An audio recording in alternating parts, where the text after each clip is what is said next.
डाकू अंगुलीमाल और गौतम बुद्ध की कहानी। बहुत प्राचीन बात है। किसी नगर में एक राजा रहता था।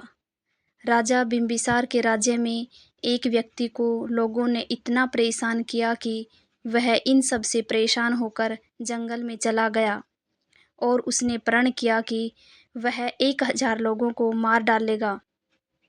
जिस पहाड़ी पर वह व्यक्ति रहता था, उस पहाड़ी पर जाने का रास्ता गांव वालों ने बंद कर दिया था ताकि वहां कोई जा न सके, क्योंकि जो व्यक्ति उस पहाड़ी पर जाता वह व्यक्ति उसको मारकर उसकी अंगुलियों को काट लेता और अपने गले में डाल लेता था। लोगों को मारकर उनकी अंगुलियों को काटकर उनकी माला बनाकर गले में डाल लेता था। इसलिए लोगों ने उसका नाम डाकू अंगुलीमाल रख दिया। एक समय जब महात्मा गौतम बुद्ध बिंबिसार के राज्य से भ्रमण कर रहे थे, तो वहां पर एक औरत रोते रोते उनके पास पहुंची। गौतम बुद्ध के शिष्य ने औरत से रोने का कारण पूछा, तो उसने बताया कि उसका पति और बेटा एक व्यापारिक दल के साथ जा रहा था, लेकिन वह दल से पीछे रह गए। जब उन्हें ढूंढा गया तो उनको मरा हुआ पाया गया और उनकी अंगुलियां काट ली गई थी। तो गांव वाले समझ गए कि यह काम अंगुलीमाल का है। महात्मा गौतम बुद्ध ने डाकू अंगुलीमाल के बारे में गांव में पूछा। तब उन्हें पता चला कि जिस पहाड़ी पर वह रहता है वहां से कोई नहीं जाता, और जो जाता है उसे वह मारकर अंगुली की माला बना लेता है। महात्मा बुद्ध डाकू अंगुलीमाल से मिलने उस पहाड़ी पर जाने लगते हैं, तो उनका शिष्य और गांव वाले उन्हें रोकने लगते हैं। तो गौतम बुद्ध कहते हैं कि डाकू अंगुलीमाल को मेरी सबसे ज़्यादा ज़रूरत है, मुझे उससे मिलना ही होगा। इतना कहकर वह पहाड़ी की ओर चल देते हैं। महात्मा गौतम बुद्ध अकेले ही डाकू अंगुलीमाल से मिलने चल देते हैं।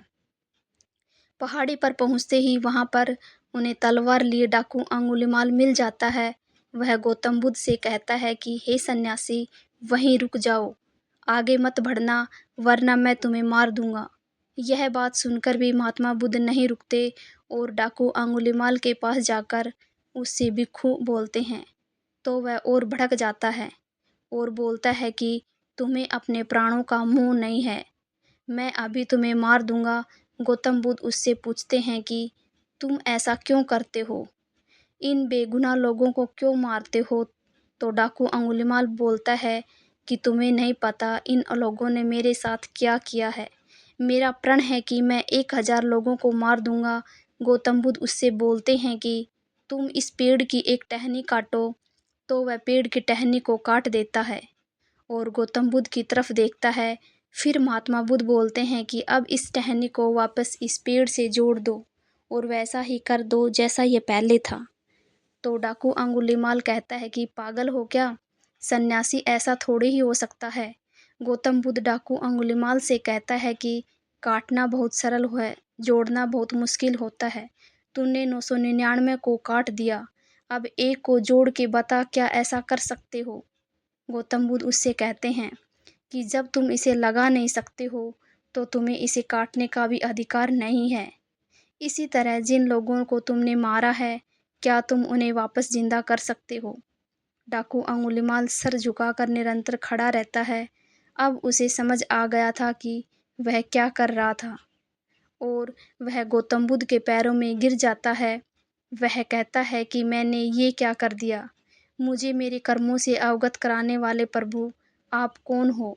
तो महात्मा बोलते हैं, मैं हूँ गौतम बुद्ध। महात्मा गौतम बुद्ध उससे बोलते हैं कि मेरी शरण में आ जाओ। डाकू अंगुलीमाल गौतम बुद्ध के पीछे पीछे बुद्धम शरणम गच्छामि कहते कहते चलने लगता है और वह सन्यासी बन जाता है। यह बात राजा को पता चलती है कि डाकू अंगुलीमाल सन्यासी बन गया, तो राजा बहुत खुश होते हैं और सोचते हैं कि समस्या हल हो गई। गौतम बुद्ध ने डाकू को भिक्षु बना दिया और बोला, जाओ भिक्षा लेकर आओ। वह उसी गांव में भिक्षा लेने गया जिनके घर वालों को उसने काटा था। उन लोगों ने उसे पत्थर मारे, बहुत पत्थर मारे, और वह लहूलुहान हो गया। वह लहूलुहान गौतम बुद्ध के पास आता है, तो बुद्ध पूछते हैं कि दर्द हो रहा होगा? तो वह कहता है कि ये दर्द तो शरीर को रो रहा है, आत्मा तो शुद्ध हो गई है। एक विचार ने डाकू अंगुलीमाल की ज़िंदगी बदल दी। इसलिए कहते हैं कि एक विचार आपकी पूरी ज़िंदगी बदल सकता है। जब एक डाकू सन्यासी बन सकता है तो बस आपको अपने विचारों को बदलने की ज़रूरत है। कहानी को लास्ट तक देखने के लिए आप सभी का बहुत बहुत धन्यवाद।